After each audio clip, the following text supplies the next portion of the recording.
मित्रांनो पाहू शकता कॉकटेल 1001 ने आज उसाटणे मैदानात गुलाल घेतला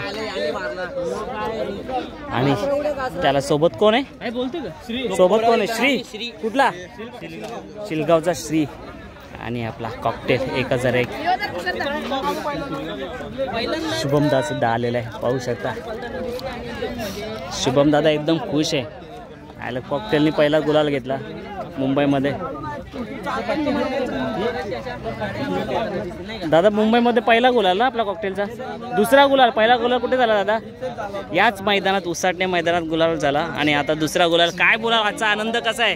आनंद तर खूपच आहे, कारण की मुंबईमध्ये आम्हाला भरपूर दिवस गुलाल नव्हता, आता कॉकटेलने लागोपाठ 2 गुलाल केले, त्याच्याबद्दल खूप आम्हाला म्हणजे असं बरं वाटतं।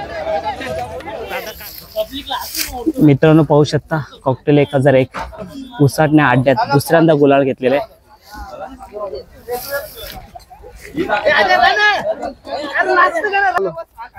खालीत बसता।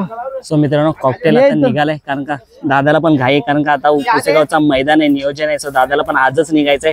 सो दादाची पण छोटी बाईट घेणार आहे आणि आल्या मला माहिती पडलं की कॉकटेलचा हा दुसरी शर्यत आणि याच मैदानात जिंकलो होतं, आताच दादाने सांगितलं। दादा काय बोलाल? आज जेव्हा शर्यतीवरतीच होतो मी, कॉकटेल जेव्हा धावला ना एकदम पब्लिकने धावला आणि खाली मान घालून धावला, काय बोलाल? त्याचं वैशिष्ट्य म्हणजे तेच वैशिष्ट्य आहे का खाली मान घालून पळतं, लास्ट एंड पर्यंत पूर्ण खालीच मान घालून पळते आणि अतिशय सुंदर असं पळतं। दादा कॉकटेल आपल्याकडे कसा काय, कोणाची खरेदी, कुठून खरेदी केली? कॉकटेलची खरेदी जालनावरून केलेली आहे, राजू सावले आहेत त्यांच्याकडून त्याची खरेदी केलेली आहे। दादा आल्या त्यांनी मैदान, दोन्ही मैदान गाजवले, उसाटणे मैदान गाजवले, काय बोलले त्याबद्दल? आल्या म्हणजे वासरू काय म्हणजे दिसायला लहान आहे, त्याच्यामुळे शर्यत त्याची लवकर जमते आणि खूप स्पीड आहे त्याला, खालनं पण चांगला बोलतो आणि पुढे पण जसा रानेल तसा अजून गाडी ओढते। दादा आपला कॉकटेल मथुरच्या जोडीला पळताना दिसेल का? हो 100% मथुरच्या जोडीला फेरा आपण त्याला काढू, येते 8 ते 10 दिवसामध्ये मथुर खाली आणल्यानंतर त्याला पळू आपण मथुर। दादा वडकी मैदानाबद्दल काय बोला? वडकी मैदानात म्हणजे जो लोक बोलत होते ना मथुर कुठे संपला, मथुर कुठे संपला, त्यांना उत्तर दिले आपल्या मथुरने। मथुर अजून संपला नाही, भरपूर जणांना अजून दाखवून द्यायचंय मथुर काय ते, आणि मथुरच आहे।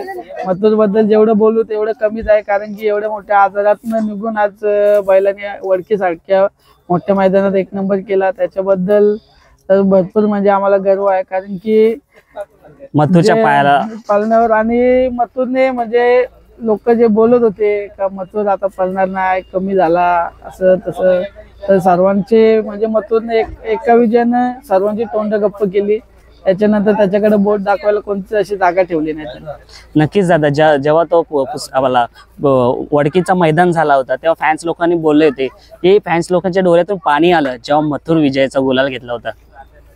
मथुर म्हणजे मथुर सर्वांचाच कालीज आहे आमच्या, जर आम्ही काय रात्रंदिवस मथुरसाठी म्हणजे जेवढं आम्हाला करता येईल त्याच्यासाठी आम्ही तेवढं करत राहतो, कारण की त्याला कधीच कुठली गोष्ट कमी नाही पडून दिली। काय प्यायला असो, जेव्हा आजारात होता तेव्हा पण आम्ही रात्रंदिवस मेहनत केली, म्हणूनच आज आम्हाला त्याच्याकडून पल बघायला भेटले। मग आता आपला मथुर आणि रायफल जे वडकी मैदानात शर्यत झाली आणि विजयचा गुलाल घेतला, याच्यानंतर कधी पुन्हा ती रायफल जोडी दिसेल? लवकरच ती गाडी पण पळताना दिसेल, कारण की त्या पुढे आता मैदान आहे, त्या मैदानात रायफल आणि मथुरचं नियोजन पण चालू आहे आमचं पुढे करायचं। दादा नाव तर नाही सांगणार, पण पुसेगावचं नियोजन कसं असेल मथुर सोबत? आहे नियोजन ओके एकदम, दादाने केलंय नियोजन, बघूया आता मैदानात दिसेल जोडी धावताना। नक्कीच दादा, आणि काय बोलाल आजची शर्यत तुम्ही बघितली का? हो बघितली, मी खाली होतो, कालनच गाडी निघालेली टाकून, कारण की वासरू खालनं जोरातच निघतो आणि आपण स्त्री आहे पण खालनं जोरातच निघतोय। नक्कीच दादा धन्यवाद पुसेगावच्या मैदानासाठी मथुरला आणि आजची शर्यत जिंकल्याबद्दल त्यासाठी सुद्धा तुम्हाला शुभेच्छा। थँक्यू भाऊ।